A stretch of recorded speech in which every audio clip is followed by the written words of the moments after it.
Megastar Chiranjeevi ఇంట్లో త్వరలోనే పెళ్లి బాజాలు మోగనున్నాయనే విషయం తెలిసిందే. ఈ ముచ్చట్ల వివరాలకు వస్తే, చిరంజీవి చిన్న కుమార్తె శ్రీజ మొదటి భర్త శిరీష్ నుంచి విడాకులు తీసుకుంది. ఆ తర్వాత నుంచి చిరు ఫ్యామిలీతోనే శ్రీజ ఉంటూ ఉన్నత చదువులను కూడా పూర్తి చేసుకుంది. గత కొంతకాలం నుంచి శ్రీజని మళ్లీ వైవాహిక జీవితాన్ని ప్రారంభించాల్సిందిగా చిరు అభిప్రాయపడుతున్నాడట.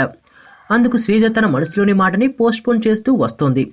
ఇప్పుడు రీసెంట్గా తను తీసుకున్న నిర్ణయం ప్రకారం చిరు శ్రీజని పెళ్లి గురించి అడిగితే తను కూడా గ్రీన్ సిగ్నల్ చెప్పడంతో శ్రీజకి పెళ్లి చేసే పనిలో చిరు రెడీ అయ్యాడు. ఇక చిరు వియ్యంకుల వారి వివరాలకు వస్తే, చిత్తూరుకు సంబంధించిన ఓ బిజినెస్ మెన్తో శ్రీజ పెళ్లి జరుగుతుందని అంటున్నారు. అలాగే వీరు చిరంజీవి ఫ్యామిలీకి దగ్గరి బంధువులు అనే సమాచారం కూడా తెలుస్తోంది. మార్చిలో గ్రాండ్గా ఈ పెళ్లి చేయడానికి చిరు ఫ్యామిలీ సన్నాహాలు చేసుకుంటోంది. ఈ విషయంలో పవన్ కళ్యాణ్ సలహాని కూడా చిరంజీవి తీసుకోనున్నాడు. పవన్ కళ్యాణ్ సైతం కొన్ని రోజుల క్రితం శ్రీజ పెళ్లికి సంబంధించిన పూర్తి వివరాలను తెలుసుకుని తను కూడా గ్రీన్ సిగ్నల్ ఇచ్చాడని అంటున్నారు. ఇక అన్ని అనుకున్నట్లు జరిగితే మరికొద్ది రోజుల్లోనే చిరు ఇంట్లో పెళ్లి అంగరంగ వైభవంగా జరుగుతుందని అంటున్నారు. నువ్వు నా పక్కన ఉంటే ఏదైనా సాధించగలను నేత్ర. మొదట నిన్ను కలనుకున్నా, మనసు పడి చెలివనుకున్నా, కలలు నిజమవుతుంటే ఇది నమ్మలేకపోతున్నా.